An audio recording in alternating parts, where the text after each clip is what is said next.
វេទនាបងទាមួយញ៉ាំពីរនាក់ស្បន់ថាមិនចោលគ្នាមិនឲ្យម្នាក់ណាបែកបាំងឆ្លងផុតឧបសគ្គអូនក៏ប្រើអារម្មណ៍អូនផ្ដើមផ្លែគិញភ្នែកមើលបងម្ដងមានគេលាបងស្នេហ៍ស្នងបងដឹងត្រូវអូនជួបគេរាល់ថ្ងៃក្លិនគេជាប់កាយអូនហើយអូនមិនបាច់បកស្រាយឡើយបងយល់ឲ្យអូនចេញក្រៅធ្វើការដូចឲ្យអូនទៅមានថ្មី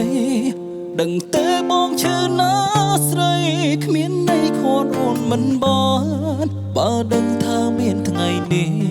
មិនបាច់ខំដល់មានបានទួងបីឈឺក្ររហាមឬសំរាមកុំឲ្យអូនក្បត់ឲ្យអូនចេញក្រៅធ្វើការដូចឲ្យអូនទៅមានថ្មីទោះបងយំស្លាប់មកថ្លៃក៏វៃហួងពេលអង្ហើយស្រឡាញ់គេឲ្យសុខចោបងមិនខកទេស្នេហ៍អើ